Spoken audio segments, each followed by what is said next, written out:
Bonjour à tous et bienvenue pour ce nouveau test. Aujourd'hui on va parler d'une nouvelle marque qui arrive cette fois-ci en France directement sur Amazon. On va parler de la marque Ederlotte dont le logo sera peut-être parlant mais pas forcément dans les bonnes lignes, dans la bonne imagination. Et donc Ederlotte a sorti ses premiers intras, l'Ederlotte M5. J'ai déjà vu quelques reviews sur Etsy et la marque m'a proposé gentiment de les tester. Donc ce qu'il faut savoir c'est qu'ils coûtent 170 €, moins 20 € directement via un coupon sur Amazon directement, hein. Donc directement dès que vous allez sur la page. Et donc ils sont munis de 5 drivers de chez Knowles, des drivers à armature équilibrée, pas de driver dynamique. Et en gros c'est assez orienté pour un côté assez analytique, on pourra dire, voire même médium. Donc ceux qui par exemple aiment bien les Shure, ça peut vous intéresser. Surtout si vous n'avez pas l'argent. Et quand je parle de Shure, je pense par exemple au Aonix 5 que j'ai testé il n'y a pas si longtemps que ça. En plus de ça, ils ont des filtres qui sont prévus dedans. On peut voir d'ailleurs la boîte est assez énorme. Les filtres qui sont prévus dedans, donc vous avez un filtre référence, le filtre par défaut, filtre basse et filtre aigu, comme certains intras que j'ai déjà testés, et notamment aussi les derniers chez Shure. Vous pouvez voir d'ailleurs, ils ont fait quelque chose d'assez sympa en termes de packaging avec, pour montrer justement comment c'est fait. Vous le verrez de toute façon, pour montrer les drivers, comment c'est fait tout ça. Et on a une boîte qui est, alors si j'arrive à l'enlever, qui est assez qualitative du coup. Et qui, pour le coup, montre un packaging assez cool et qui fait assez, pour le coup, assez quali et beaucoup plus quali que beaucoup d'intras que j'ai eu au même prix, voire un peu plus cher. Donc, ce qui fait que ça montre un premier coup assez premium. Alors, qu'en est-il en réalité? On voit ça tout de suite.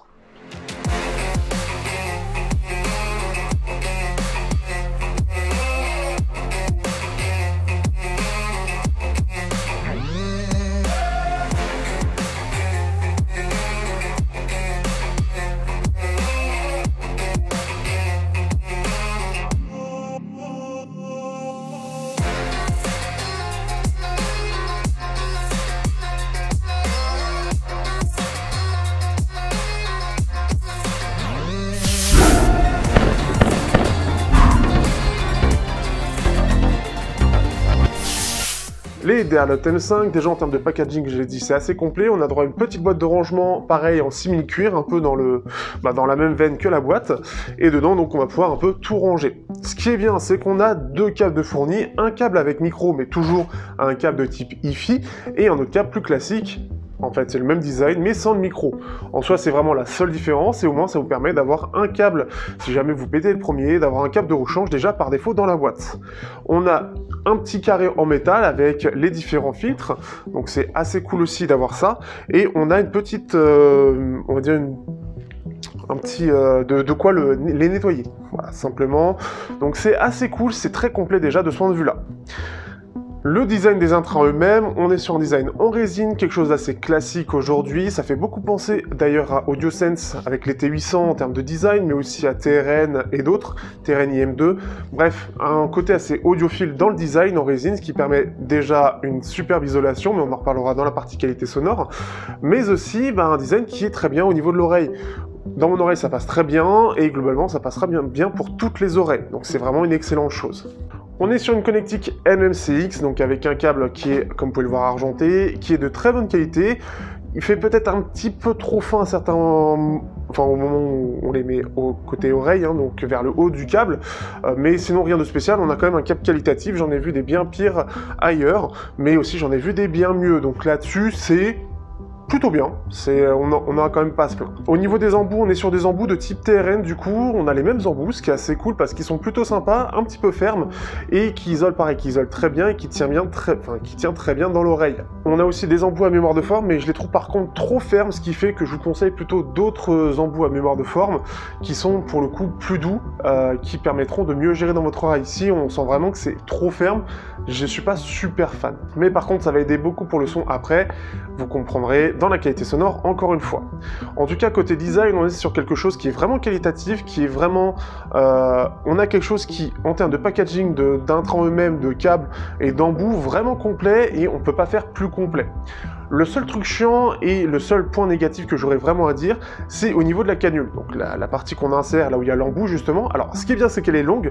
Ce qui est moins bien, c'est au niveau du filtre, hein. Les premières fois que j'ai dû les retirer, dites-vous que j'ai dû prendre une clé anglaise parce que juste avec les doigts, en fait, je me niquais la peau à essayer de les enlever. En fait, ils étaient tellement bien serrés que il faut quelque chose de plus coriace pour les enlever. Pareil sur la plaque, ils sont durs à enlever les premières fois et ne les serrez pas à fond, sinon clairement vous allez vraiment galérer à les enlever. Après, une fois d'avoir fait 2-3 tours avec les fils sur les intras, ça passe beaucoup mieux. Bref, voilà un petit peu, mais en tout cas c'est très positif de ce point de vue là.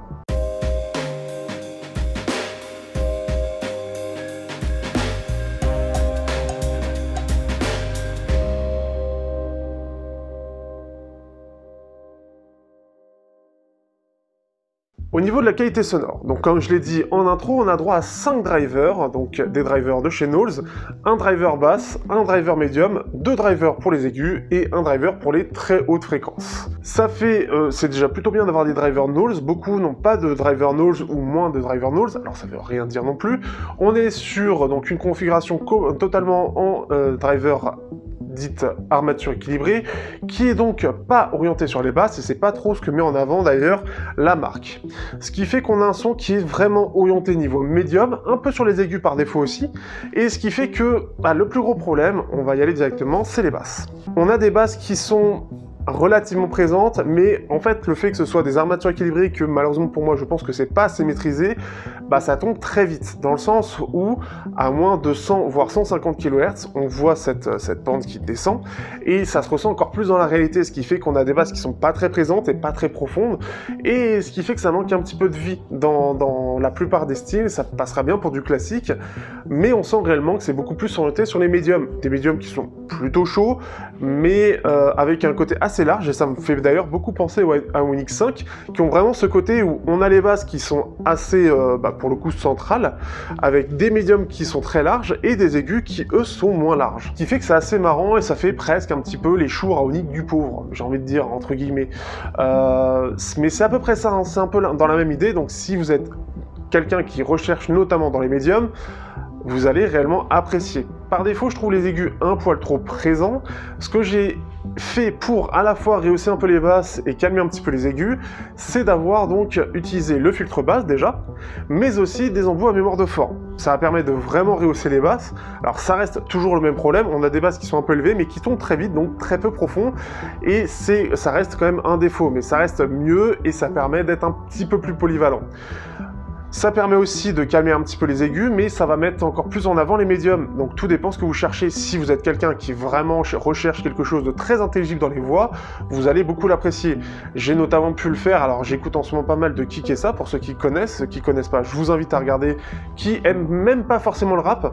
Je pense par exemple à La Paix de Kikessa, et ce qui fait qu'on sent vraiment que l'ensemble est vraiment mis en avant, et ça se voit au niveau du spectre. L'ensemble est vraiment mis en avant au niveau des médiums, et c'est ça qui va vraiment ressortir, sauf qu'on va pas avoir le côté un peu punchy de la basse qui est là. On entend quand même plutôt bien les aigus, mais ça reste un peu plus en retrait. Donc c'est vraiment très orienté médium. C'est plutôt bien parce que ça reste quelque chose qui est assez rare sur le marché. On est plus sur des signatures en V, où les médiums sont au contraire complètement en retrait par rapport aux aigus et aux basses. Ça reste relativement détaillé, mais c'est pas non plus incroyable, et on va le voir après dans les comparaisons, il y a pas mal de choses. Donc c'est surtout qu'en fait, et c'est dommage que j'ai plus les chours, c'est surtout que c'est orienté médium. Donc c'est un peu à part sur le marché, à voir ce qui sera proposé par la suite, mais c'est pas ce qu'il y a de plus commun, c'est pas ce que la plupart des gens vont préférer. En tout cas, moi, ce que je vous conseille, encore une fois, c'est si vraiment vous les avez pris, c'est plus de vous mettre sur le filtre basse pour rehausser un peu les basses, qui est vraiment, pour moi, le défaut de ces intras, avec surtout, donc, des embouts à mémoire de forme. Très important, ça permet de leur donner un peu plus de corps dans l'ensemble, donc encore un peu plus présent. En fait, ce qui est dommage dans l'ensemble, ça me dérange pas que ce soit orienté médium, mais le problème étant que, comme les basses ont beaucoup de mal à s'exprimer correctement, derrière, en fait, ça manque réellement de quelque chose, et il faut trouver des astuces, celle-ci, donc, pour pouvoir les remettre à la bonne hauteur. Ce qui est plutôt positif, en tout cas pour terminer, c'est aussi que, pour le coup, les intras sont vraiment bien en termes d'isolation. On est sur de la très bonne facture, hein, sur ce qu'il y a de mieux à présenter à l'heure actuelle, comme un peu ce que proposent, pareil, les T800 de chez AudioSense. Donc, le côté résine, le côté très très bien géré niveau isolation, permet d'avoir une excellente isolation, et donc vous n'aurez pas besoin de pousser énormément le volume, ou vous ne serez pas trop gêné par les bruits extérieurs, ce qui est très très positif.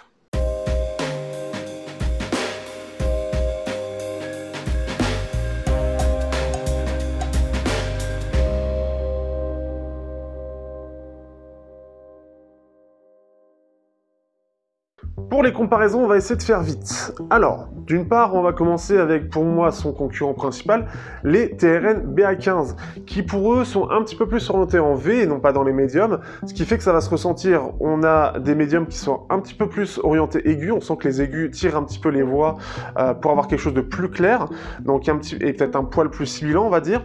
On a des basses qui par contre s'expriment beaucoup mieux sur les BA15, et le fait qu'il y ait 15 drivers par côté et non pas 5, on se retrouve avec quelque chose de largement plus détaillé. On a une scène qui est plus large et tout l'ensemble s'exprime beaucoup mieux. Par contre, les médiums, eux, sont un petit peu plus recentrés du coup. Mais ce qui fait que, pour le coup, les TRN BA15 sont bien meilleurs techniquement et seront aussi quand même plus polyvalents. On pourra les utiliser sur beaucoup plus de styles, là où c'est un peu plus compliqué et bah, justement, là où les basses s'expriment mieux et vont beaucoup plus bas, sans être pour autant très importantes, bah, c'est là aussi où ça tire son épingle du jeu, ce qui fait qu'on pourra l'utiliser même sur des styles un peu compliqués où il faut un peu plus de basses, mais elles seront suffisantes pour relativement bien les utiliser, comme par exemple du métal. Ici, ça reste trop en arrière pour réellement profiter, donc c'est vraiment orienté voix à mon goût. Les Shanling AE3, eux, sont des intras qui sont clairement beaucoup plus orientés justement en V, avec une très grosse basse et des aigus bien en avant. Donc là, on sent la différence. On est sur un triple driver Sonion, et donc c'est de l'armature équilibrée aussi. Donc, je suis resté dans ce point de vue-là, dans cette optique-là. On est à peu près sur les mêmes prix, un peu plus cher du côté des Shanling, mais pour le coup, en fait, donc on a quelque chose qui s'exprime beaucoup mieux en termes de basse, et largement mieux, donc beaucoup plus fun. Pareil, on ne sera pas hyper polyvalent, parce que sur des choses plus calmes, la basse va beaucoup trop s'exprimer. Par contre, on a quelque chose qui est vachement plus clair aussi, donc pareil, des aigus qui ressortent bien, avec des médiums un peu trop en retrait par moment pour certains, mais assez bien équilibré et avec une belle présence. Ça manque peut-être un peu de chaleur, on pourra sortir ça quand même du côté des Shanling. Donc c'est un petit peu un peu froid, hein, peut-être un poil trop froid, surtout en comparaison des Derlot qui mettent un petit peu cette chaleur en avant sur les médiums. Mais pareil, là on a quelque chose qui s'exprime beaucoup mieux du côté des Shanling, qui sera plus polyvalent et ce sera beaucoup plus amusant. La basse est beaucoup mieux gérée, donc c'est globalement mieux. Mais voilà, on est sur un opposé en termes de signature là-dessus. Pour terminer, les AudioSense AQ3, pareil, une signature en V, malheureusement j'ai un peu que ça dans cette gamme de prix, mais ce qui fait qu'on se retrouve avec des AQ3 qui eux sont un peu plus équilibrés, triple driver avec 2 driver nulls, mais aussi un driver dynamique. Le driver dynamique s'exprime pas trop sur cette paire-là, on a des drivers qui s'expriment mieux ailleurs, mais ce qui fait qu'on a une basse qui est quand même plus profonde, qui est plus punchy, qui a un petit peu plus, on sent un peu plus le côté vibrant de la basse, donc ce qui fait que c'est quand même mieux de ce point de vue-là. On a aussi quelque chose qui est globalement plus clair, mais qui est un peu plus, qui est assez équilibré d'ailleurs, plus que les Shanling du coup, et ce qui fait qu'on a quand même un peu plus de plaisir à les écouter. Pareil, ça dépend de ce que vous cherchez, parce que ici c'est aussi les aigus, les médiums qui sont mis un peu au retrait, et donc c'est plus un côté aigu qui va ressortir avec les basses. Donc tout dépend de ce que vous cherchez aussi. Ce qui fait que ça reste pour moi une paire qui, face à la concurrence, est un peu à part dans le côté médium, mais qui va être restreint à une petite niche. Aujourd'hui, la plupart des gens veulent quelque chose qui soit équilibré, donc légèrement mis en avant des basses et des aigus, soit un peu plus boosté, comme les Shanling avec vraiment des aigus et des basses vraiment en avant, ou quelque chose qui va être un peu neutre, mais qui va avoir ce bon équilibre. Ici, on est sur quelque chose d'orienté vraiment sur les médiums, donc vraiment ceux qui recherchent quelque chose au niveau des voix. Le plus gros défaut, et encore une fois je le redis, c'est surtout que on a quelque chose d'un peu limité sur les basses, et c'est ce qui est un peu dommage. Ce qui fait que même avec les filtres et même en se mettant sur le côté basse, il n'arrive pas vraiment à se rééquilibrer par rapport au reste, et il va avoir ces gros défauts. C'est un peu dommage. En plus de ça, le fait d'avoir 5 drivers, donc par rapport au AudioSense ou au Shanling, le rend pas réellement plus détaillé. On a quelque chose qui est à peu près similaire, voire un petit peu moins bien géré, donc on sent que la marque est jeune, et il faudra voir ce que donnent donc ces prochains intras face à la concurrence.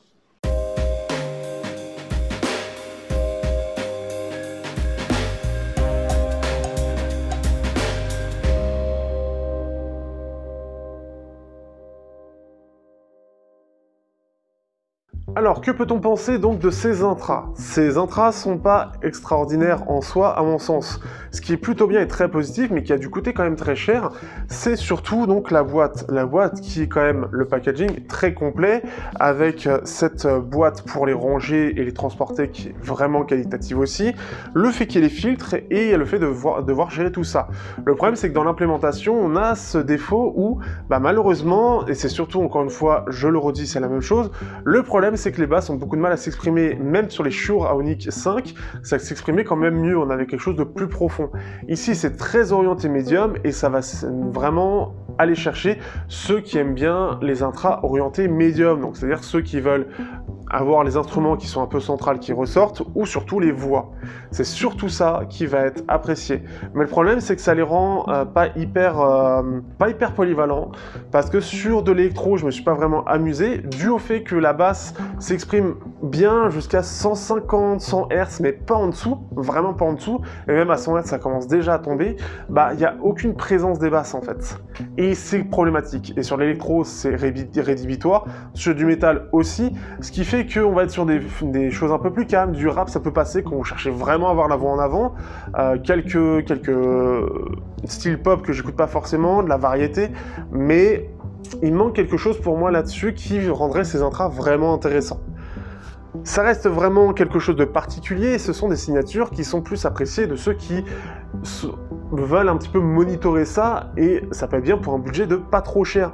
Mais ça reste limité et je suis pas sûr que ça convienne à énormément de gens. Donc là-dessus, la plupart des gens même devraient être beaucoup apprécier cette mise en avant des voix, même un peu des aigus, mais vont se dire mais où sont les basses? Parce que clairement, aujourd'hui, la plupart des gens, en tout cas nous en France, on aime pas mal les basses. Il faut être clair et net là-dessus.